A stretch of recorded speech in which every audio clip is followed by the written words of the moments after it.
예전에 제가 캘리포니아 쪽에서 부교역자로 사역을 할 때 제가 담당을 하였던 교구 그리고 그 교회 안에서 일어났던 일입니다.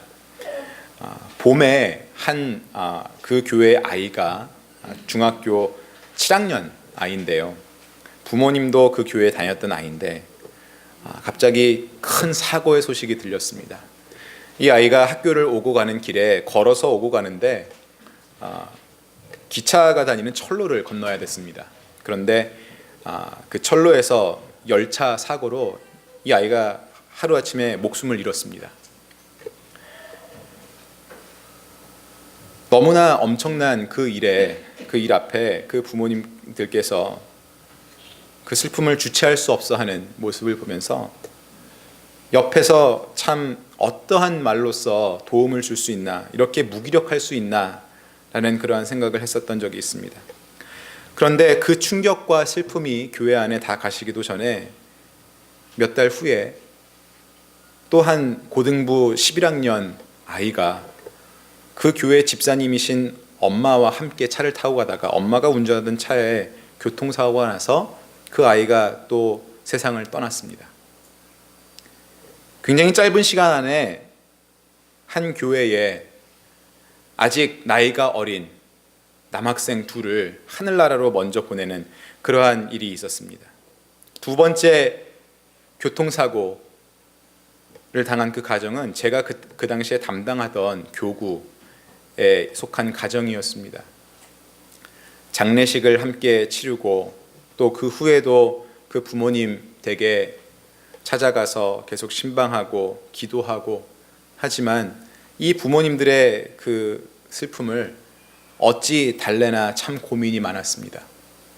그런데 먼저 아이를 잃었던 그 부모님이 이 부모님의 집에 오셔서 이렇게 말씀하셨습니다. 우리 천국 가서 또 만날 거잖아요. 그 소망을 갖고 삽시다. 천국 가서 다시 하나님 나라에서 만나서 영원히 살면서 함께 만날 그 시간을 우리가 기억하면서 삽시다. 그거밖에 우리에게 소망이 더 있겠습니까? 그 후에 이 두 번째 사고로 자녀를 잃은 부모님들도 항상 그 말씀을 늘 하셨던 기억이 있습니다. 목사님, 천국 가서 만날 거 이젠 그거밖에 소망이 없습니다. 그리고 그것 때문에 내가 조금이라도 힘을 내서 살 수 있습니다. 그것마저 아니었더라면 내가 어떻게 지금 지낼 수 있었을까요? 나에게 신앙이 없었다면 어떻게 지낼 수 있었겠습니까? 우리가 죽은 사람, 사랑하는 이들의 죽음을 앞에 놓고 이제 천국에 가서 다시 그들을 만날 그 생각을 하는 것, 그것이 바로 부활의 소망을 갖는 일입니다. 이 땅에서, 이 세상에서 사는 것은 우리 모두에게 정해진 시간이 있습니다. 이 땅에서는 어느 누구도 영원히 살지 못합니다. 언제인지 모르지만 우리 모두가 이 땅에서 떠나는 것, 그때가 있는 것을 우리는 압니다. 그러나 주 예수님을 믿는 우리들은 이 땅에서는 육신이 죽지만 그러나 하나님의 나라에서 다시 부활하여서 영생을 얻어서 그 천국에서 살아갈 것을 우리는 알고 있고 또 믿고 있습니다. 여러분들도 그러십니까? 그런데 여러분, 우리가 살면서 매일매일 생활하는 삶에서 그 부활의 소망이, 내가 부활해서 영원히 살 것이라는 그 소망이 얼마나 내 것으로 나의 삶에 깊은 곳까지 들어와 있습니까? 내가 얼마나 그 부활이라는 것을 나의 것으로 실제적으로 느끼고 살고 있습니까? 전에 한번 말씀을 드린 적이 있는 것 같습니다. 저는 여러 가지 예배 중에 유족들한테는 좀 죄송한 말씀이지만 장례식 예배를 참 좋아합니다. 장례식에 참석하는 것도 좋아하고요. 장례식을 집례하는 것도 좋아합니다. 이 좋아한다는 말에 어폐가 좀 있긴 합니다만은 그 장례식에서 슬퍼하는 유족들을 뵈면요. 그렇지만 그 장례 예배를 참 제가 좋아하는 이유가 있습니다. 세상의 어떠한 예배보다도 장례 예배가 참 은혜스럽기 때문입니다. 장례식에서만큼 우리가 천국을 가까이 생각할 수 있는 기회가 많지 않습니다. 장례식에서 그 장례식 예배에서 전하는 메시지만큼 천국을 아주 실제적으로 나눌 수 있는 그런 때가 많지 않기 때문에 그렇습니다. 여러분, 우리 예수님께서 부활하신 날, 다시 사신 날이 부활절입니다. 성경에는 예수님께서 그 부활의 첫 열매가 되셨다고 말씀하십니다. 그 뜻은 무엇이냐 하면 예수님만 부활을 하신 것이 아니고 그것이 그 예수님을 믿고 따르는 우리에게도 부활을 하는 그러한 일로 우리의 것으로 있을 것이다 라는 말씀입니다. 우리도 이 땅에서 한번 죽지만 그러나 부활한 모습으로 우리가 하나님의 나라 천국에서 영원히 살 것이다 라고 가르치시는 겁니다. 그렇다면 부활은 2000년 전에 예수님의 삶에서만 일어난 과거의 것으로 우리가 생각할 수 있는 것이 아니고 우리에게도 우리 것으로도 일어날 일로 생각할 수 있는 겁니다. 부활이라는 것은 예수님의 것으로만 한정되어 있는 것이 아니고 우리에게도 분명히 부활이 있다는 겁니다. 부활은 우리의 것도 되는 것입니다. 그러나 모두에게 열려진 것은 아니죠. 부활의 첫 열매가 되신 예수 그리스도 안에 살며 예수님을 믿는 자들에게만 그 부활이 있을 것이라는 그 약속입니다. 오늘 우리가 읽은 고린도전서 15장, 지금 우리는 12절부터 19절까지만 읽었습니다. 이 15장에서는 사도 바울이 고린도 교인들에게 부활에 대해서 굉장히 열심히 설명을 하고 있습니다. 고린도전서 13장은 사랑장, 그리고 15장은 부활장으로 이렇게 알려져 있는 것 여러분도 잘 아실 것입니다. 우리가 오늘 읽지 않은 그 고린도전서 15장의 윗부분을 잠시 보면, 즉 1절부터 11절까지 보면 사도 바울이 고린도 교인들에게 무슨 말을 하냐 하면 예수님의 부활은 실제 사건이다. 실제 사건. 그것을 계속해서 이야기하고 있습니다. 죽은 사람이 살아났다는 그 만화와도 같은 이야기라고 치부해버리지 말고 이것은 실제로 있었던 사건이다 라고 계속해서 사도 바울이 열심히 이야기하고 있습니다. 신화도 아니고 사람이 만들어낸 동화도 아니고 실제로 죽었던 예수님께서 살아나셨다, 부활하셨다는 겁니다.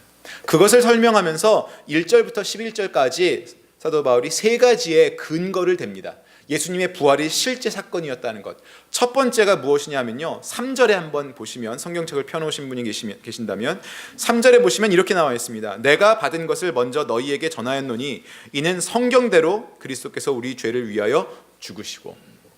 사도 바울이 주는 첫 번째 근거, 예수님의 부활이 사실이었다는 근거는 성경대로 이루어졌다는 겁니다. 즉 예언이 된 대로 이루어진 것이지 갑자기 그냥 어디서 우연히 이루어지거나 뚝 떨어진 게 아니라는 것입니다. 예수님께서 돌아가시기 전에 그 부활을 예언하셨기 때문에 그것이 이루어질 것이다 라는 그 약속에 따라 이루어진 일이라는 겁니다. 두 번째, 예수님의 부활이 실제 사건이다라는 두 번째 근거, 그것은 무엇이냐면 바로 증인들이 많다는 것입니다. 다시 부활하신 예수님을 만난 증인들이 많다는 것이죠. 5절과 6절을 보시면 이렇게 나옵니다. 게바에게 보이시고 후에 12 제자에게와 그 후에 500여 형제에게 일시에 보이셨나니 그 중에 지금까지 대다수는 살아있고 어떤 사람은 잠들었으며 그 후에 야고보에게 보이셨으며 그 후에 모든 사도에게와, 이렇게 나옵니다. 여기에만 나오는 그 숫자로 세어도요 500명이 넘습니다. 512명이 넘겠죠, 적어도. 그 숫자로만 따졌을 때 여러분, 어떠한 한 사건에 있어서 512명의 증인이 있다는 것, 이거 적은 숫자입니까? 어떤 한 가지 일에 있어서 두세 명의 증인만 있어도 우리는 그 사람들의 말이 같이, 내용이 합치가 되면 우리는 그 사람들의 말을 믿습니다. 그들을 증인으로 인정을 합니다. 그런데 여기서 사도 바울이 이야기하는 것은 적어도 512명의 사람들, 여자와 아이들은 카운트하지 않은 숫자이죠, 이 시대에. 적어도 512명의 사람들이 죽었다가 다시 부활하신 예수님을 만났다는 겁니다. 뿐만 아니라 그 중에 많은 사람들은 아직도 살아있다는 것. 그들이 와서 우리에게 직접 증명해 줄 수 있다는 겁니다. 그러므로 예수님이 부활하셨다는 것은 믿기 힘든 일이지만 실제 사건이다라는 겁니다. 세 번째, 예수님의 부활이 실제 사건이다라고 이야기할 때 사도 바울이 말하는 세 번째 근거는 뭐냐 하면요, 바로 자기 자신입니다. 8절과 9절을 잠깐 보면요, 이렇게 나옵니다. 맨 나중에 만삭되지 못하여 난 자 같은 내게도 보이셨느니라. 나는 사도 중에 가장 작은 자라. 나는 하나님의 교회를 박해하였으므로 사도라 칭함 받기를 감당하지 못할 자니라. 나도 만났다. 나도 다시 살아나신 예수님을 다메섹 도상에서 직접 만났다. 그리고 내가 사도가 되었다라고 이렇게 이야기합니다. 사도 바울이 여기서 나는 사도라 부르심을 칭함받지 못할 자다. 나는 사도가 될 권리가, 자격이 없는 자다. 그럼에도 불구하고 그런 나에게까지 예수님 부활하신 후에 나타나시고 나와 만나 주셨다. 그뿐만 아니라 내가 변한 것을 봐라. 내가 변한 것을 보면 예수님이 부활하신 게 진짜라는 것을 너희들이 믿을 수 있을 것이다. 어떻게 변했냐 하면 나는 예수의 부활을 믿고 예수의 부활이 실제라고 말하던 사람들을 나는 박해하던 사람이다. 예수의 부활을 믿던 사람들을 나는 잡아가고 때리고 죽이던 사람이다. 그런데 거기서 완전히 180도 변화해서 나는 내가 박해하던 그 일, 그 사람들이 믿던 그 신앙, 그것을 내 것으로 가져서 나는 사도가 되었다는 겁니다. 적어도 나를 보면 예수님의 부활이 진짜라는 것 믿을 수 있지 않겠느냐, 이렇게 말합니다. 그래서 15장 1절부터 11절까지 사도 바울이 열심히 이야기하는 것은 진짜다. 예수님이 살아나셨다는 것, 부활하셨다는 것, 이것 진짜다라고 이야기하는 겁니다. 그러면서 우리가 오늘 읽은 12절부터 19절까지 계속 쭉 이야기를 합니다. 부활에 대해서 조금 더 깊이 이야기를 합니다. 무슨 말을 하냐 하면요, 12절에 한번 보시죠. 그리스도께서 죽은 자 가운데서 다시 살아나셨다 전파되었거늘 너희 중에서 어떤 사람들은 어찌하여 죽은 자 가운데서 부활이 없다 하느냐. 16절을 한번 또 보실까요? 만일 죽은 자가 다시 살아나는 일이 없으면 그리스도도 다시 살아나신 일이 없었을 터이요. 이 12절과 16절은요, 그 앞에 조금 전에 이야기했던 1절부터 11절까지의 톤과는 조금 다릅니다. 접근하는 각도가 조금 다릅니다. 왜냐하면 1절부터 11절까지에서 말한 것은 예수님의 부활이 사실이다, 실제 사건이다 라고 예수님의 부활에 대하여서 집중적으로 이야기하였습니다. 그런데 12절과 16절에 나오는 것은요, 예수님의 부활에 대해서만 이야기하기보다는 더 한 발짝 뒤로 물러나서 더 넓은 부활의 개념에 대해서 이야기하고 있는 겁니다. 지금 사도 바울이 12절과 16절에서 이야기하는 것이 왜 너희들은 부활이 없다고 하느냐 이겁니다. 부활 있다. 왜 부활이 없다고 하느냐? 그러니까 왜 예수님이 부활하지 않으셨다고 하느냐? 이게 아니고요. 왜 너희들은 이 세상에 부활이라는 개념이 없다고 하느냐? 왜 부활이라는 그 일의 존재가 이 세상에 없다고 하느냐? 이 말입니다. 조금 의아하지 않으십니까? 어차피 자기도, 사도 바울 자기 자신도 이 초대교회에 엄청난 영향을 끼쳤던 그런 사람이고, 자기가 지금 말하는 대상도 고린도 교회의 교인들이라면 예수님은 부활하셨다, 예수님의 부활은 실제 사건이다, 이 정도만 말해도 될 것 같은데 왜 일반적인 세상의 개념에, 지식 안에서 부활은 있다, 왜 부활이 없다고 하느냐, 이런 말을 왜 할까요? 이것은 그 당시에 사람들의, 이 고린도 교인들이 살고 있었던 그 당시의 상황과 맞물려 있습니다. 이 당시에는 헬라 문화가 굉장히 많이 발달해 있던 그런 때입니다. 고대 그리스의 문명이죠. 아주 수준 높은 철학과 과학에 기반한 그 지식들이 많이 쏟아져 나올 때입니다. 그러한 과학과 철학을 교회 밖에서 배운 사람들이 이제 그 헬라 문화에서 어떠한 가르침을 받냐 하면, 사람의 영혼은 불멸하지만 계속 지속되지만 사람의 육신은 죽었다가 다시 살아나지 못한다. 육신은 다시 부활하지 못한다. 라는 그런 헬라 문화의 가르침을 받습니다. 이 사람들이, 이 고린도의 교인들이기 때문에, 또 복음을 들은 사람들이기 때문에 직접적으로 예수님의 부활 자체를 부인하진 않습니다. 그렇게 하지 못합니다. 그런데 교회 밖에서 배운 이 헬라 문화의 가르침에 젖어서 그걸 가지고 교회에 들어왔을 때 교회에서 자기들이 들은 복음과 충돌이 되는 그 면을 발견을 합니다. 그러면서 이들이 부활은 없다. 영혼은 불멸하나 육신은 다시 부활할 수 없다. 그러므로 예수도 부활하지 않았다라는 결론을 내리는 사람들이 생기기 시작합니다. 즉 예수는 부활하지 않았다.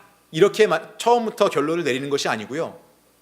헬라 문화의 가르침에 따르면 그 수준 높고 고상한 그 지식의 가르침에 따르면 인간의 육신은 다시 부활할 수 없다. 그러므로 예수 그리스도 부활하지 않았다.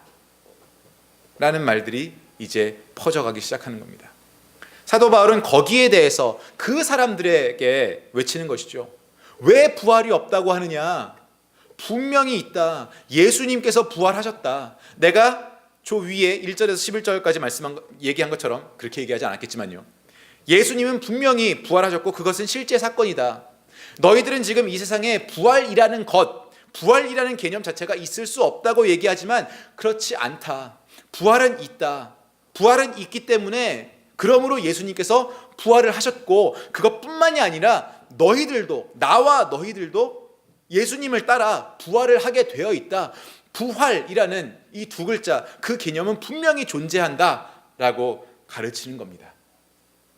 아까 서두에서 말씀드렸듯이 단 한 가지, 모두에게 부활이 약속된 것은 아니지만 이 세상에서 부활이라는 것 자체가 불가능하다? No. 부활은 있다라는 것입니다. 그러면서 이 부활이라는 것을 없다고 이야기하는 사람들을 향하여서 사도 바울이 이야기하는 바가 이렇게 나옵니다. 14절을 한번 보시죠. 그리스도께서 만일 다시 살아나지 못하셨으면 우리가 전파하는 것도 헛것이요 또 너희 믿음도 헛것이며, 너희가 말하는 것처럼 부활이라는 게 없으면 그리스도께서 다시 살아나시는 그 그리스도의 부활이 없었을 것이고, 예수 그리스도께서 부활하지 못하셨다면 지금 나와 내 동료들이 너희에게 전파해온, 그리고 지금 다른 이들에게도 전파하고 있는 이 복음, 이것이 헛일이고 헛것이고 헛수고고, 너희가 지금 교인으로서 가져온 그 믿음도 헛것이다, 이렇게 이야기하는 겁니다. 부활이 없다 하면 예수 그리스도도 부활을 하지 못했을 것이고, 예수 그리스도가 부활하지 못했다면 우리도 헛일하는 것이고 너희의 믿음도 헛것이고. 그리고 15절을 보시기 바랍니다. 또 우리가 하나님의 거짓 증인으로 발견되리니, 거기에다가 더하여서 우리도 거짓말쟁이가 되는 것이다. 17절을 한번 보시죠. 그리스도께서 다시 살아나신 일이 없으면, 즉 그리스도의 예수님의 부활이 없으면 너희의 믿음도 헛되고 너희가 여전히 죄 가운데 있을 것이요. 18절 또한 그리스도 안에서 잠자는 자도 망하였으리니, 그러니까 복음을 받아들이고 이미 죽은 사람들, 그 사람들도 아무런 의미 없이 정말 헛짓을 하고 죽은 것이다 라고 이야기하는 겁니다. 지금 사도 바울이 이야기하고 있는 그 이야기의 대상이, 이 편지를 받을 대상들이 교인들입니다. 고린도 교회를 다니는 사람들입니다. 복음을 받아들인 사람들입니다. 그들에게 사도 바울이 이야기하는 것이, 봐라 너희들, 부활이 없다고 하는 게 어떠한 결과를 초래하는가. 지금 너희들의 믿음, 신앙의 여러 가지 요소들 중에 부활이라는 한 가지만 쏙 빼놓고 나머지만 다 신앙으로 지킬 수 있는 그러한 일이 아니다라는 거예요. 너희의 그 신앙의 모든 요소들 중에 부활 하나만 쏙 빼는 것 자체가 불가능하다고 얘기하는 겁니다. 부활이 빠지면 신앙의 어떠한 부분도 설 수 없고 다 무너진다는 겁니다. 부활이라는 개념이 빠진다면 우리가 전파한 복음도 헛것이요 너희가 이제까지 갖고 있다고 하는 그 믿음 신앙 그것도 헛것이요 우리도 거짓말쟁이요 너희의 삶에 아무런 가치가 없다. 너희의 존재가 아무것도 가치가 없다. 이렇게 말하는 겁니다. 부활을 빼면 신앙과 믿음이라는 것이 성립할 수 없다는 겁니다. 부활이 없으면 신자가 될 수 없다는 거죠. 믿음이 없다는 겁니다. 그래서 사도 바울이 이야기하는 것이 부활이 없다 하는 그 가르침에 귀 기울이지 마라. 분명히 부활은 있고 하나님께서 만드신 이 세상 안에 부활이라는 개념이 분명히 존재하고 예수님도 부활하셨고 그리고 우리도 부활할 것이다. 부활은 예수님의 것이었고 그리고 우리의 것이기도 하다. 이렇게 말하는 것입니다. 여러분, 부활은요 죽음을 전제로 하지 않습니까? 죽어야만 부활을 하는 것이죠. 그런데 아무도 죽어보지 않았기 때문에 그 부활이라는 개념이 그렇게 중요하게 다가오지 않는 것입니다. 사도 바울이 19절에서 마지막에 이야기하는 것이 그겁니다. 만일 그리스도 안에서 우리가 바라는 것이 다만 이 세상의 삶뿐이면 모든 사람 가운데 우리가 더욱 불쌍한 자이리라. 그리스도 안에서 우리가 바라는 것이 이 세상의 삶뿐이면, 다시 말하면 부활은 이 세상의 삶, 그 이후에 영생, 하늘나라에서 살아가는 것, 그것까지 바라보는 게 부활인데 너희가 지금 이야기하는 것처럼 그 부활을 쏙 빼놓으면 우리가 이 세상에서 죽음 다음의 것을 소망할 수도 없고 그것을 마음에 품을 수도 없다. 그렇다면 부활을 이야기하지 않는다면 지금 너희들은 그리스도 안에서 너희의 신앙을 가지고 이 세상에서의 삶만을 영위하겠다는 이야기인데 그것은 말도 안 된다. 그것은 참 한심한 일이다. 이렇게 이야기하는 겁니다. 이 세상에서 우리가 사는 기간이 70년, 80년, 90년 이렇게 되죠. 지금 사도 바울이 이야기하는 것은 만약에 너희가 그리스도를 믿는 그 믿음이 부활이라는 것이 없이 부활이라는 것을 믿지 않아서 너희가 이 세상에 있는 70년, 80년 동안만 예수의 이름으로 신앙생활을 하는 거라면 그 다음 내세의 것을 생각하지 않는 거라면 이거 정말 불쌍하고 한심한 일이다. 왜? 70년, 80년이 길어 보이지만 영원한 영생, 영원한 시간에, 영원이라는 시간에 비하면 정말 아무것도 아닌데 그것을 위하여서 너희가 신앙생활하고 믿음생활을 하느냐. 여러분, 우리가 70세, 80세까지 살 수 있다고 생각을 해보죠. 근데 우리가 여기 이 고린도 교인들의 문제점처럼 우리도 부활을 믿지 않아서 이 세상에서 우리의 육신이 죽은 다음에 다시 우리가 천국에서 살아나서 영원히 살아갈 것을 믿지 않는다고 한번 생각해 보십시다. 70년, 80년 그 길이의 삶을 위하여서 우리가 신앙생활을 하는 겁니다. 그렇다면요, 전에 한번 이런 표현을 드린 적이 있는데 우리가 예수 그리스도를 믿는 것은 사실 비나이다 하는 그런 종류의 헛된 믿음밖에 안 되는 겁니다. 또한 우리가 그 70년, 80년 동안 이 세상에서 잘 살아보려고 신앙생활을 한다면 그 70년, 80년에만 국한된 신앙이라면 저는 여러분들에게 다른 거, 훨씬 더 좋은 것을 하시라고 말씀드리겠습니다. 신앙 말고 그 70년, 80년 이 세상에서의 삶을 더 화려하게 해줄, 더 빛나게 해줄 것들이 많이 있습니다. 차라리 예배 드리러 교회 나오지 마시고요, 교회 봉사하지 마시고요, 기도하지 마시고 말씀 읽는데 시간 쏟지 마시고요, 주식에 투자를 하세요. 그게 여러분들의 70년, 80년 이 땅에서의 삶이 훨씬 더 빛날 수 있는, 윤택할 수 있는 지름길입니다.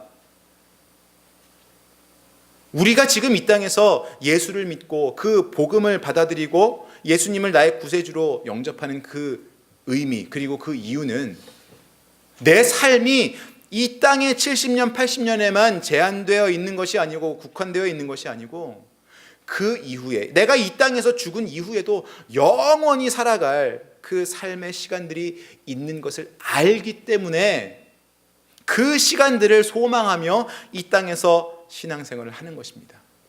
그 영원이라는 시간을, 천국에서의 영원이라는 시간을 소망하고 기대하며 지금부터 벌써 하나님과 동행하는 것, 그것이 신앙생활이죠. 우리가 70살, 80살, 90살에 죽을 것이라면 이렇게 열심으로 신앙생활을 할 필요 없습니다, 여러분. 이제 사도 바울이 이렇게 열심으로 가르치고 이야기하고 있는 사람들, 고린도 교회의 교인들, 이들의 상황을 다시 한번 생각해 보시길 바랍니다. 화려한 고대 그리스 문명, 헬라 문화에서 받아들인 그 지식들, 철학들, 과학들, 그것으로서 그들이 알고 있는 것을 가지고 교회에 들어왔을 때 충돌이 생겨서 교회 바깥의 것으로 교회 안에서 그들의 믿음이 변질되어 갑니다. 요즘 교회에서도 그런 일들 많이 일어나지 않습니까, 여러분? 이 헬라 문화의 가르침을 받은 사람들 얼마나 똑똑했겠습니까? 우리는 교회에서 늘 이야기하는 것이 세상 밖으로 나가야 된다라고 말하지만 사실 실제적으로는 우리가 세상에서 차용해서 교회로 가지고 들어오는 것들이 더 많습니다. 그러한 지식들, 그러한 방법들,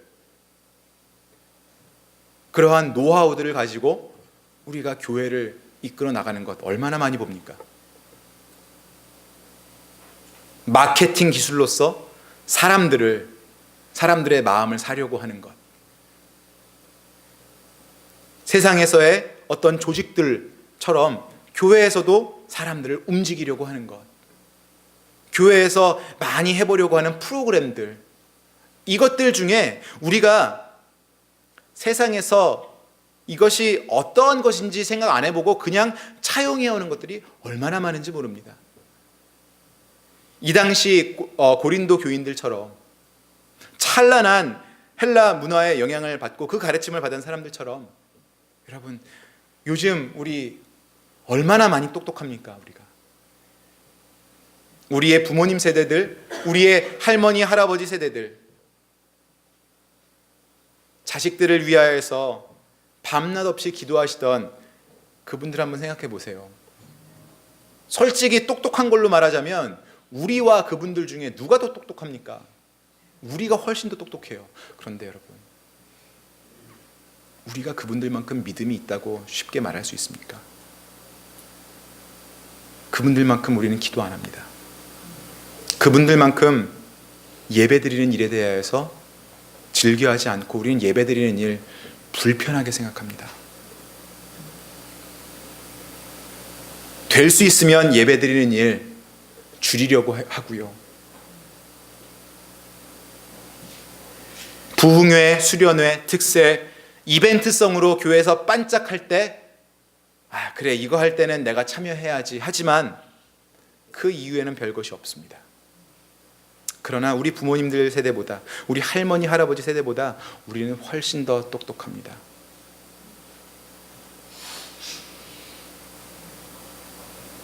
그저 일어나면 새벽에 기도하시고 자녀들 위해서 울부짖으시고 아무것도 없는 정말 허름한 예배당에서 예배를 드리시는 그 일들에도 만족하셨던 그분들의 세대를 생각해 보면 지금 훨씬 똑똑한 우리들보다 아주 많이 고생하면서 사셨던 분들입니다. 그러나 그분들에게는 그러한 고생과 어려움을 참아낼 수 있었던 이유가 바로 부활의 소망 때문이죠. 예수님께서 다시 부활하셨듯이 나도 부활해서 영원히 살 것이다. 그 부활의 소망 때문입니다. 그 어려움에 살던 분들이 가지고 계신 부활의 소망이 우리에게도 있습니까? 열차 사고와 교통사고로 갑자기 자녀를 잃고 하늘나라에 보내고 나서 내가 부활해서 하늘나라에 가면 하늘나라에서 천국에서 만나야지요. 그렇게 이야기하는 부모님들의 그 간절한 부활의 소망이 우리에게 있습니까?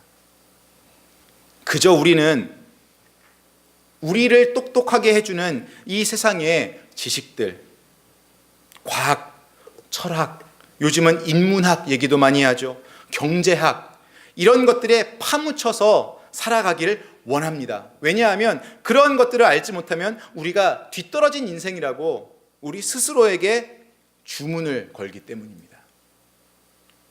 그래서 똑똑해지는 우리들, 세상의 그 많은 찬란함과 지식들로 똑똑해진 이 고린도 교인들, 그들에게 남은 게 뭡니까?